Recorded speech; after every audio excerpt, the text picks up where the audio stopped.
सर्वसामान्यांचा बुलंद आवाज, बीजी 24 तास. हे काम नव्हे, जबाबदारी आमची. कर्जत मतदारसंघात राजकीय नेत्यांची एकमेकांवर तिखट टीका.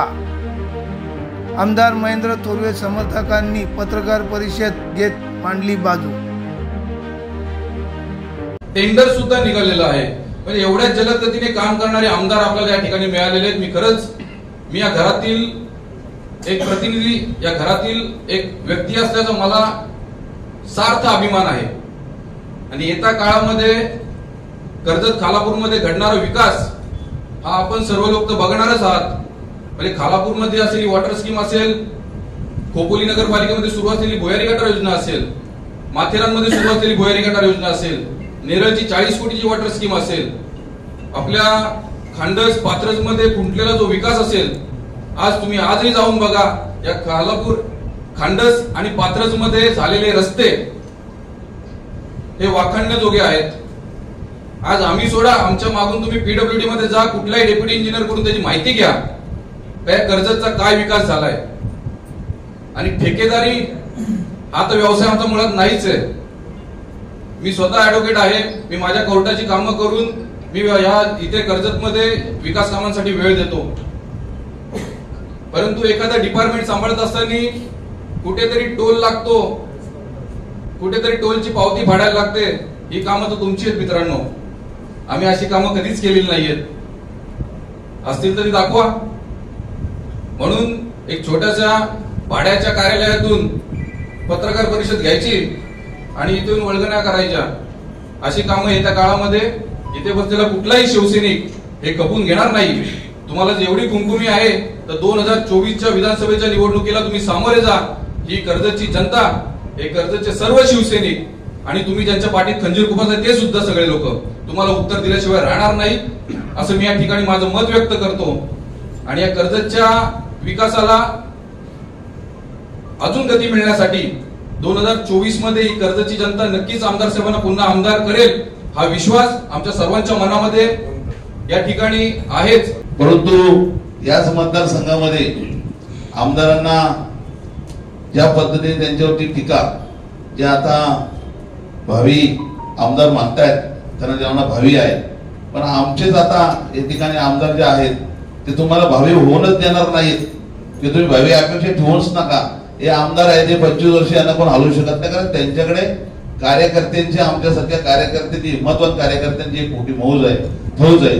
तर महिला असतील, युवा सेना असेल, शिवसेना असतील, शिवसेनेच्या अंगीकृत संघटना, आणि एवढा मोठा या मतदारसंघामध्ये विकासाचा डोंगर आमदार साहेबांनी उभा केल्याच्या नंतर तुम्ही आमदार आमचे सूर्यासारखे, आमदार आमचे सूर्यासारखे, आमच्या आमदारांवरती तुम्ही थोकण्याचा प्रयत्न करू नका, नाहीतर तुम्ही तुमचा भस्म त्या ठिकाणी झाल्याशिवाय राहणार. त्याचं कारण असं आहे की एवढा मोठा विकास करत असताना तुमची जलफलाट किती होते.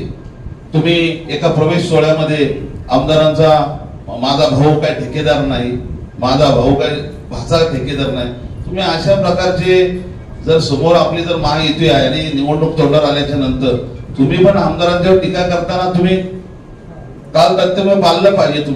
तुम्ही पाळायचं नाही आणि आम्हाला आमदार साहेब बोलल्यानंतर त्या टीकेला तुम्ही उत्तर द्यायचं लगेच, की तुम्ही संकेत भाषेचं काम या कर्जत शहरामधल्या नागरिकांना जर विचारलं, एक चांगलं मोठं काम संकेत भाषेने नगरसेवकाच्या कालखंडामध्ये मामा आमदार जरी असू द्या, पण मामाचा उपयोग कर्जत शहराच्या विकासासाठी जर होत असेल तर भाचा असू शकतो, भाऊ असू शकतो, आणि प्रत्येकाला कुटुंब आहे, संसार आहे.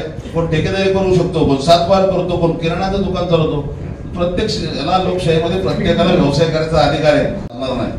परंतु सुधा भाऊना ज्यांच्या बोटाला ते धरून राजकारणामध्ये आले आणि रायगड जिल्ह्याचे उपाध्यक्ष झाले, वास्तविक पाहता ते सुद्धा अपघातानेच झाले.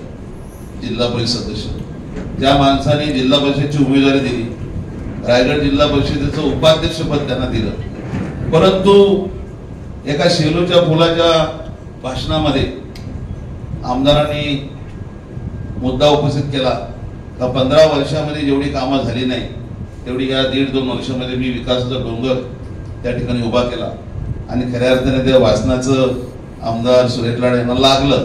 शेवटी साहजिकच आहे की ते माझे आमदार आहेत, मी काम केलं ना असं आमदार कसे बोलू शकतात. परंतु आमदारांनी स्वतःच्या कामाची त्या ठिकाणी दाखवली की मी एवढी कामं केल्यात आणि साहजिकच आहेत की आमदार आहेत त्यांना पुन्हा आमदार व्हायचंय आणि लोकांच्या समोर जात असतात ते अनेकदा भाषणामध्ये बोलतच असणार. परंतु त्यावेळेला इथले राष्ट्रवादीचे भाऊंच्या पोटाला धरून झालेले उपाध्यक्ष त्यांना तेवढी त्यावेळेला भाऊंची कळ लागली नाही आणि म्हणून तुम्हाला सगळ्यांना एकत्र बोलवलं लागलं. आमदार भाऊंना कार्यकर्त्यांची बैठक घ्यावी लागली आणि त्यांनी शल्य बोलून दाखवलं की माझ्यावर समोरून टीका होत असताना माझा कुणीच भाग घेतला नाही. म्हणून बिचाऱ्यांना ज्यांचं रक्त काँग्रेसचं होतं, ज्यांचे विचार काँग्रेसचे होते, म्हणजे हे जे आता तटकरे साहेबांच्यावरती मार्मिक टीका झाल्यानंतर तसे तडफडून जागे झाले, तर तुम्ही खरे कार्यकर्ते, खरे नेते, तुम्ही सुरेश लाडांच्यावरती अन्याय झाला असताना जर उकळून पेटले असते, जर खऱ्या अर्थाने जर त्यांची बाजू लावून धरली असती तर आज बिचारे सुरेश लाडांना पक्ष सोडून भाजपला मध्ये जाण्याची गरज वाटली नसती. त्याच्यामुळे आमदारांच्या एखाद्या भाषणावरती लगेच पत्रकार परिषद घेऊन लगेच उत्तर देणं म्हणजे हे तटकरे साहेबांना खुश करण्यासाठी हे सगळं त्यांचं चाललेलं कटकारस्थान आहे. आमदारांच्या बरोबर आम्ही आहोत. आम्ही तटकरे साहेबांना सुद्धा त्या ठिकाणी निवडून आणण्यासाठी प्रामाणिकपणे प्रयत्न करू आणि मावळला तर आम्ही रांड उठू आणि खासदारांना मागच्या वेळेला पडलेल्या मतांपेक्षा जास्त मतं देऊ. आमचा या ठिकाणी चक्क आमचं सगळ्यांचं मत आहे, आदरणीय नरेंद्र मोदीजी 400 पार पुन्हा मुख्य पंतप्रधान करण्यासाठी महाराष्ट्रामध्ये 48 जागांच्या वरती त्या ठिकाणी महायुतीचे उमेदवार सर्व जागी निवडून येण्यासाठी आम्ही अथक प्रयत्न करणार आहोत. त्यातच तटकरे साहेबांच्या बाबतीमधून दक्षिण रायगड मधून जी काय कार्यकर्त्यांची प्रमुख पदाधिकारी, जिल्हा प्रमुख, युवा सेनेचे आणि जे तालुक्याचे जे पदाधिकारी आहेत त्यांच्या काही समस्या असतील त्या समस्या लवकरच या ठिकाणी वरिष्ठ पातळीवर सोडून महायुतीमध्ये कुठलाही वाद नसणार नाहीये आणि तो होणारही नाही. त्यामुळे तटकरे साहेबांचं पण तिकडे नुकसान व्हायला नको, इकडे खासदारांचं व्हायला नको. परंतु छोट्या छोट्या गोष्टीवरून जर आमदारांच्यावरती टीका करणार असतील आणि आमदारांच्यावरती भाषण ठोकून शाबासकी मिळण्यासाठी प्रयत्न करत असतील तर शिवसेना सुद्धा त्याच पद्धतीने त्यांना ठोशाला ठोसा देईल. आणि सुधाकर भाऊंना जर आमदारकीची घाई झाली असेल, महायुती असून सुद्धा तुम्हाला जर एवढीच घाई असेल तर तुम्ही लढा महेंद्र थोरेच्या समोर. कोण कोणाला पायाखाली चिरडते हत्तीच्या ते थोड्याच कालावधी करते. त्याचं हिंमत असेल तर तुम्ही लढून टाका. आणि आज आम्ही तन मन धन या मतदारसंघामध्ये शिवसेना आमदार महेंद्र थोरे यांच्या पाठीमागे खंबीरपणे उभी आहे. प्रत्येक 335 मतदान केंद्रावरती आमच्या कार्यकर्त्यांची फौज आहे आणि प्रत्येक गावात वाडीत आमदार साहेबांनी विकासाचा डोंगर उभा केलेला आहे.